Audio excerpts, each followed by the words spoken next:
con un exdiputado al Congreso, Roberto Alejos, invitado frecuente de a las 8:45, y con otro invitado frecuente también, con el actual diputado don Luis Pedro Álvarez de Encuentro por Guatemala. Gracias a ambos por acompañarnos, bienvenidos. Mucho de qué conversar en una semana que ha sido francamente, debemos decir, movida, azarosa, tumultuaria, casi de todo se puede decir para el Congreso de la República. Pero siempre hemos sabido de esos chantajes, siempre hemos sabido de esas estrategias de los diputados para arrinconar o conseguir lo que buscan en diferentes instancias. Ahora, digamos que se puede decir que es más evidente ese chantaje que desde la bancada oficial se pretendió hacer hacia los gobernadores. El fin era cooptar los consejos de desarrollo. ¿Cuáles son las primeras impresiones que usted tiene, Roberto Alejos, como exdiputado, cuando mira ese chat filtrado, cuando ve que la gobernadora de San Marcos de Alta Verapaz, sale llorando de allí, y cuando lee ese chat en el cual se anuncian acciones contra el gobernador de San Marcos? ¿Qué está pasando? Bueno, buenas noches, pero la verdad que a pesar de la experiencia y de tanto tiempo en el tema, uno en este país no deja de sorprenderse. Yo un diputado que dice, cuando yo creí que ya había visto todo, aparece, porque realmente tener un grupo Juan Manuel Jordán como bancada, donde se comparten las noticias, las bromas, etcétera, etcétera, pero que la broma gire alrededor de una triste verdad, y además con un vocabulario, él debe estar sorprendido de quién pudo haber filtrado, porque esto es lo que se filtró. ¿Cuántas noticias podemos encontrar en ese grupo, en ese BB chat, como dicen los patojos, sobre qué vienen haciendo como acá? Y hay otra cosa que extraña, que es la misma bancada oficial, ¿verdad?, presionando a su propio gobernador. ¿Cómo interpretamos eso? ¿Hay un pulso entre ejecutivo y legislativo? No. Aquí, con el perdón de algunos amigos y amigas, diputados y diputadas que son excepción y que hay, ¿verdad?, pero que se enojan cada vez que ahora salgo criticando el Congreso, que dicen que fácil, ahora que estás afuera lo salís criticando, porque realmente el Congreso no ha aprendido la lección. Primero, de que aquí todo se sabe, ya desde hace 8 años presentamos la ley de libre acceso a la información, aquí viene cambiando el mundo y eso hay que aceptarlo, ahí está en los medios de comunicación, en todas partes de la tecnología. Y sobre todo, la tendencia política del mundo es hacia la transparencia, a que sea la sociedad la que fiscalice a los gobiernos, ya no una Contraloría de Cuentas y eso. Entonces la sociedad está encima y la tecnología está ayudando mucho y el Congreso eso no lo ha aprendido.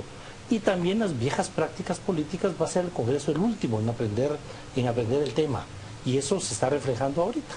Es un Congreso que sigue actuando como tradicionalmente se creía que actuaba, y ahora, verdad o mentira, este chat se vuelve una verdad. Luis Pedro, frente a un presidente, si no débil, digamos, sin iniciativa, ¿es el Congreso el eje del poder real en Guatemala?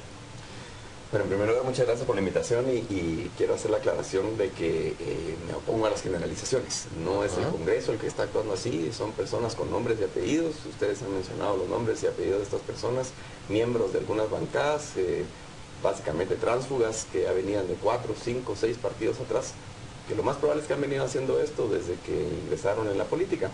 Definitivamente coincido de que y es un mensaje al presidente Jimmy Morales, respetando siempre la división de poderes, por supuesto, y con todo el respeto del caso, de la falta de liderazgo. No veo ningún tipo de propuesta.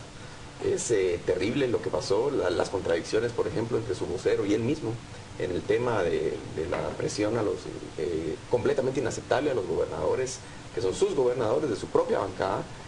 Quiero decirles que el caso de Encuentro por Guatemala, nosotros tenemos años, yo tengo 6 años de pertenecer al único partido que he pertenecido, y nuestras audiencias siempre han sido completamente abiertas. De hecho, nosotros por iniciativa propia, ahora ya es obligación legal grabar las citaciones, pero nosotros por iniciativa propia grabamos todas nuestras audiencias, cualquiera puede pedir copia de ellas. Y en el caso que se ha hecho referencia, ya ha habido porque hay personas que dicen, bueno, ¿y cómo solucionamos esto? Ya se violó la ley orgánica del Congreso. Hoy por hoy se obliga a que esas citaciones sean grabadas.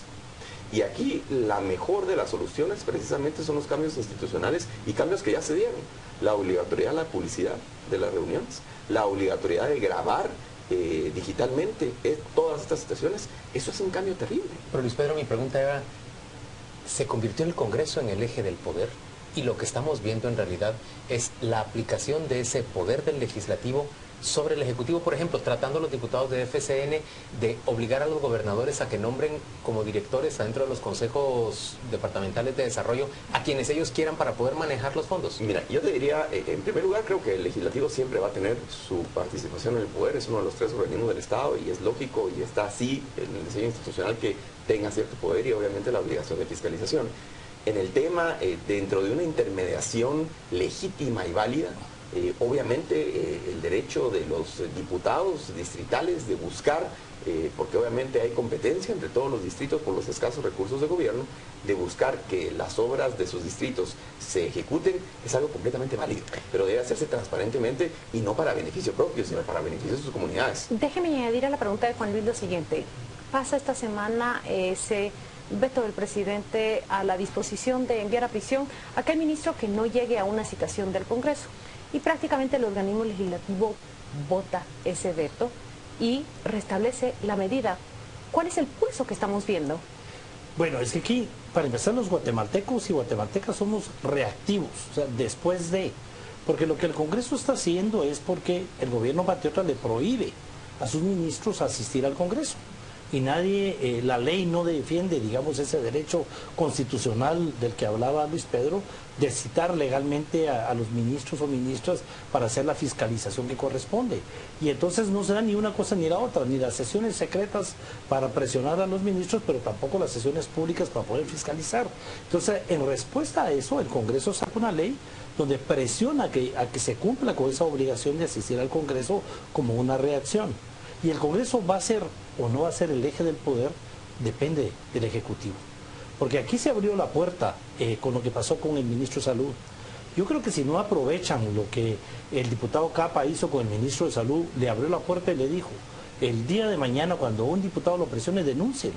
No solo es su obligación, sino que el diputado se va a acostumbrar a que no lo puede hacer. Y sale Iván Velázquez diciendo es permitido grabar cuando una persona esté chantajeando a otra. Entonces digamos que el Ejecutivo también tiene una forma de defenderse cuando el Congreso actúa ilegalmente. Cuando el Congreso actúa legalmente, que se da, porque yo estoy de acuerdo que sí hay bastantes que hacen y hemos hecho trabajo legal, legítimo y bien hecho entre el Congreso de la República, pues el ministro tiene esa obligación que no cumplía en el gobierno pasado de asistir. Aquí es cómo encontramos la diferencia, va a depender de la denuncia pública, del tema de la transparencia y de la presión de la sociedad. Porque ¿qué pasó con el presidente que tuvo que renunciar por el tema de Panama Papers, el primer ministro? Fue la sociedad la que lo hizo renunciar. Pero fue la presión. Déjeme recordarle acá que hace menos de 10 meses escuchábamos esas grabaciones entre 2 diputados que arrinconan a un ministro, al de Desarrollo Social, y para exigirle justamente plazas. Pareciera que nada de eso ha cambiado. Bueno, pero lo que hoy vemos en Congreso de eso. Sí, hay consecuencias. No pudieron postularse, están procesados penalmente. Pero otros y creo que van a haber pero otros diputados penales. tampoco parecen haber escarmentado, porque ahora eso es lo que quiero decir. Someten a esta situación a la gobernadora de Alta Verapaz. Yo soy abogado, estoy penalista. Evidentemente entendemos que las leyes y las leyes penales están ahí porque son necesarias, porque la gente pese a la función digamos, de escarmiento de las penas. Hay gente que aún así no escarmienta. Y vamos a tener el precio de la libertad, de su eterna vigilancia, y vamos a tener que continuar con esa fiscalización ciudadana y siempre estar al tanto de lo que está haciendo el funcionario, el empleado público, porque el poder corrompe y el poder absoluto pues, tiende a corromper absolutamente. Eso es una eterna vigilancia. Ahora, el tema... lo que yo pensaría en el caso del Ejecutivo es que tampoco se vale decir, miren, todas las situaciones o me están presionando a los ministros o ir al Congreso es malo per se. Eso no es así porque la institución de fiscalización, las interpelaciones, etcétera, son pesos y contrapesos de un sistema republicano. ¿Votaste a favor de revertir el veto del presidente? Voté a favor para la modificación al Código Penal. ¿Y te parece razonable o proporcional a la falta el hecho de que se castigue con cárcel a un ministro que no acude al llamado del Congreso? Creo que en mi criterio ya estaba penado. ¿Sí? De hecho, el ministro que no llegaba podía procesar por desobediencia. Lo que establece la Constitución es que podía excusarse en alguna oportunidad y mandar a un viceministro. Eso no lo justificaba a inasistir en N cantidad de oportunidades. Hay que informar a la población de que en este decreto se estableció, para mí, que se reguló adecuadamente, porque no es de inmediato que se vira a la cárcel. Se tiene que inasistir en más de 3 oportunidades Cada citación tiene que ir con por lo menos 4 días hábiles de antelación a la citación previamente. Eso no existía antes, se dan a veces para el día siguiente, lo cual me parece imprudente. Y puede presentar justificación para su inasistencia. Pero también nosotros, que somos una bancada que ha fiscalizado mucho, hemos tenido los casos de que hay funcionarios públicos que no quieren llegar. ¿Y cómo responde a la crítica que esta parece una medida exagerada? Han dicho, pero ¿en qué país del mundo el Congreso puede enviar a la cárcel a un ministro por no asistir a una citación? No, yo creo que sí hay muchos países en el mundo donde sí es fuerte el hecho de que un ministro no asista a una citación. De hecho, los sistemas parlamentaristas son parlamentarios y ministros de Estado, y salen del mismo Congreso, porque lo que se pretende es que el Congreso, el Poder Legislativo, sea el fiscalizador de lo que hace el Ejecutivo en esos sistemas parlamentaristas. Aquí a lo que voy es que nos vamos al extremo por tardarnos mucho. Por ejemplo, el secreto bancario.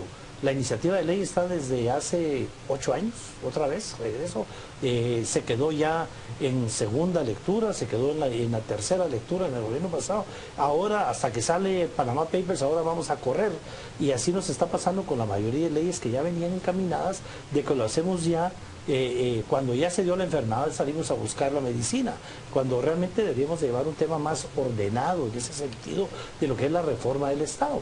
Un Congreso debe ser fuerte, y no porque tenemos diputados que son un mal ejemplo o diputadas que son un mal ejemplo, vamos a juzgar a todo el Congreso y lo vamos a ir debilitando, porque vamos a perder ese tema de pesos y contrapesos. Pero sí hay que denunciar, y exigir que la ley se cumpla, que sean públicas, que sean grabadas, que se grabe y salir diciendo... Pero llamar 72 veces o 73 ya a un ministro de Salud en menos de 3 meses de gestión, estarás de acuerdo que es una exageración, ¿o no? Totalmente, y es ahí donde lo tiene que denunciar, donde tiene que decir qué le están pidiendo realmente. Ahora ¿Y también para eso denota una gran debilidad institucional, porque por ejemplo uno... ¿De quién?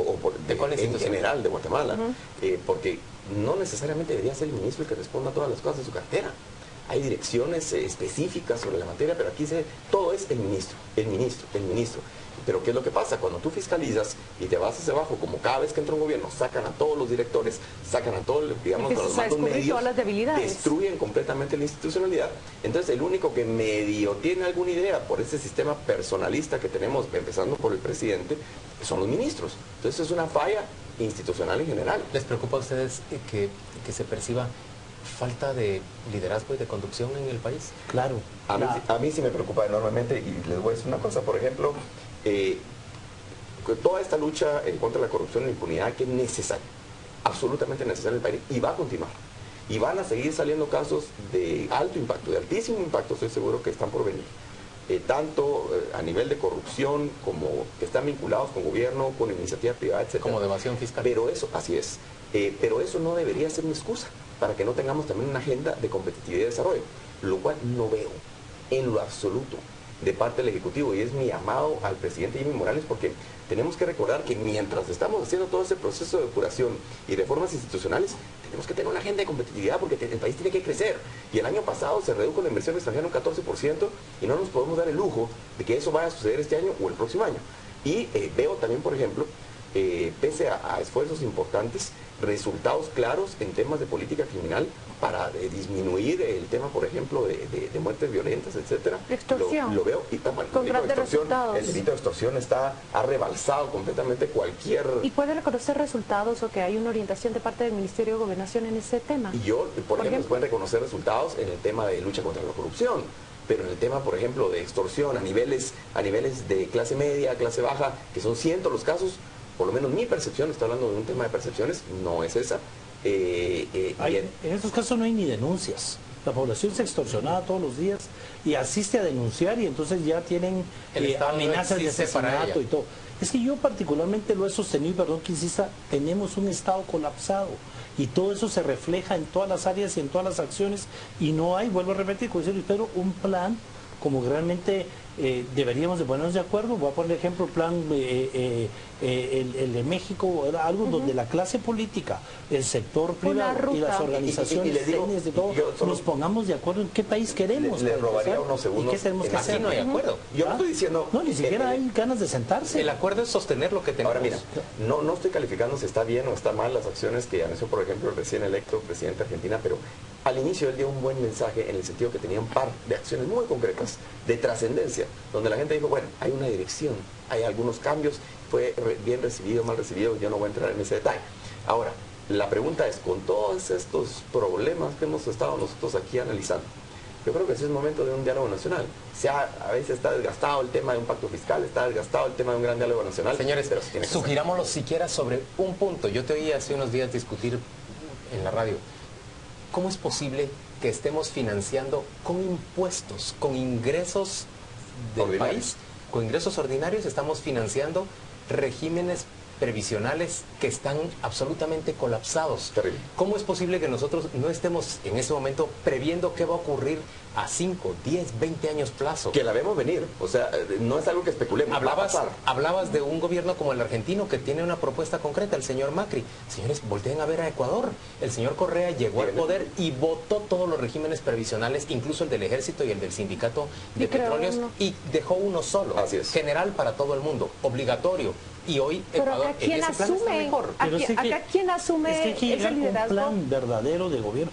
Definamos qué país queremos para empezar. Es que ahí es donde no hay ni siquiera esa definición, porque no nos hemos sentado a discutir. Quienes mandan quieren el mismo país que prevalece ahorita, ¿no? Y cuando nos sentamos a discutir no se cumplen los acuerdos. Ahorita se va a hacer una evaluación de qué tantos avances hubo sobre los acuerdos de paz y la firma. O sea, estamos a 30 y a 20 años de haber iniciado el proceso democrático, 20 años de haber firmado la paz. Con un FONAPAZ coludido con la mafia para quitarle tierra a los campesinos. Yo le recordaría algo al presidente de la República, y es lo siguiente. Él fue uno de los presidentes, si no el presidente más votado en el país. Yo creo que tiene suficiente legitimación. Hay gente que dice que no tiene el apoyo político para hacer algo. Yo creo que sí lo tiene, y yo creo que no necesitaba salir a buscar, a comprar diputados, ni mucho menos para tener ese respaldo político de hacer los grandes cambios. Definitivamente requiere valentía. Él había hablado, por ejemplo, el tema de los pactos colectivos y cómo están drenando las arcas del Estado. Hay grandes temas, el tema de salud, el tema de la educación, el tema de la justicia.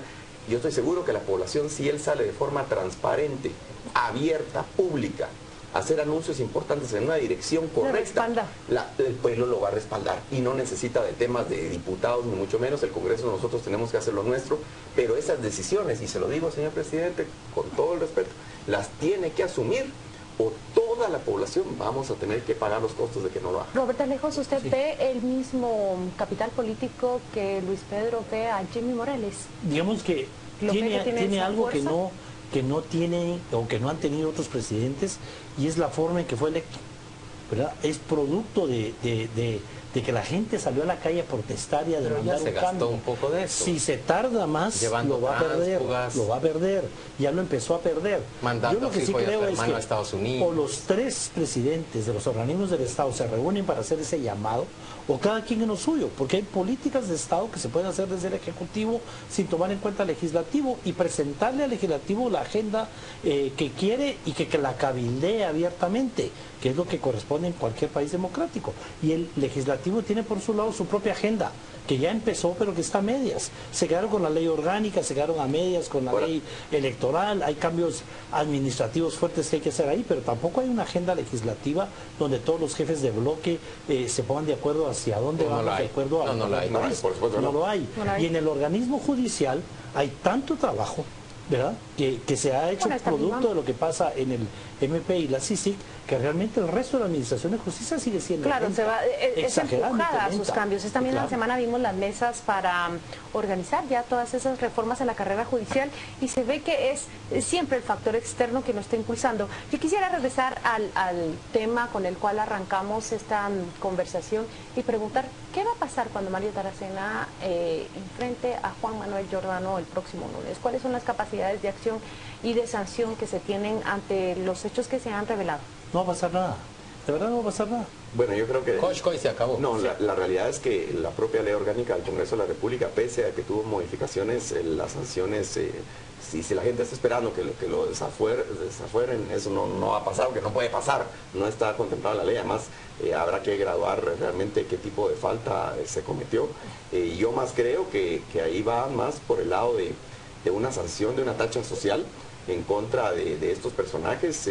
Hoy puede ser este personaje, mañana puede ser otro, pero sí tiene que haber más participación ciudadana en el tema de la tacha social, y no hacer las generalizaciones, porque eso es delicado también. 34 diputados ya suma FCN. Bueno, 67 tránsfugas en 3 meses. Señores, Eso provocó la ley. Mire, tiene razón Luis Pedro en que uno comete un error al generalizar respecto al legislativo. totalmente. Pero parece dominar realmente esta tendencia Lo tan que pasa es negativa. que es más notoria y que hemos puesto las esperanzas en las nuevas generaciones, como ya lo hemos mencionado antes, y esas nuevas generaciones son las que están fallando, porque no hay una clase política que se prepare. Aquí la formación, capacitación política de parte de la sociedad en general, digamos, no hay civismo, no hay programas dentro de las mismas escuelas, en las universidades, no Mencióneme digamos cada en los uno. partidos No nos vayamos, no nos despidamos sin ofrecer opciones, esperanza.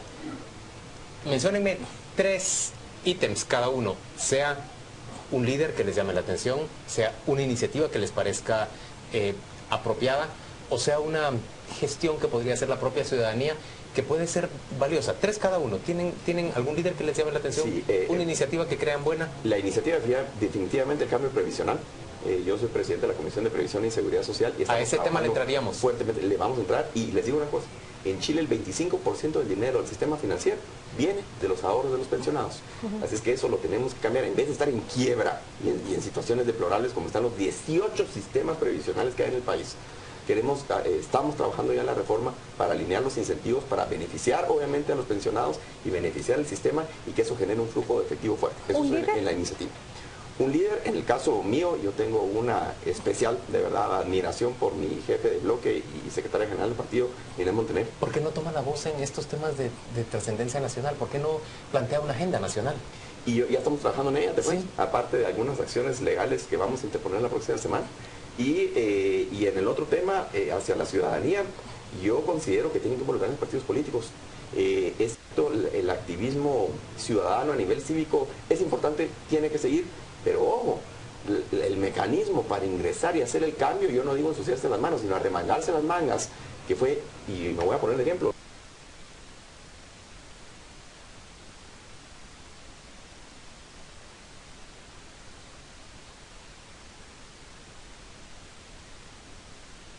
mi página, porque esa crítica constante a los políticos nos aleja cada vez más de la política y sigue dejando la misma gente ahí.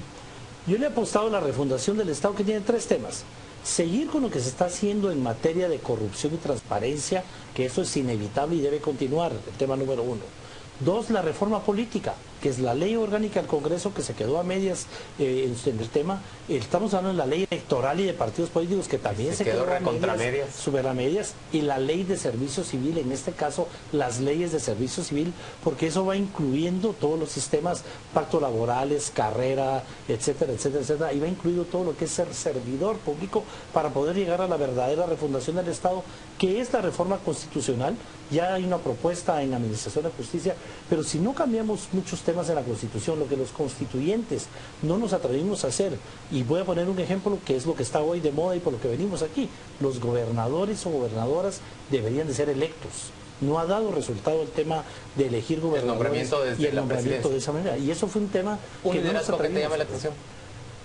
Yo creo que aquí no hay liderazgo, y voy a tener que hablar Ningún con sinceridad. nombre. Yo no me atrevo a dar ningún nombre en estos momentos. Hay que realmente ser valiente, decir fulanito puede aglutinar a todo el mundo. Aquí tiene que ser un compromiso general, porque somos de verdad el país de la olla de los cangrejos. El que salga, nos lo empezamos a bajar los demás. Señores, solo mencionarlo aquí, ya mañana lo están criticando. Gracias, ambos, por gracias. acompañarnos a las 8:45. Vamos rápidamente con nuestra compañera Rocío Lazo. Ella nos cuenta en redes sociales qué se comenta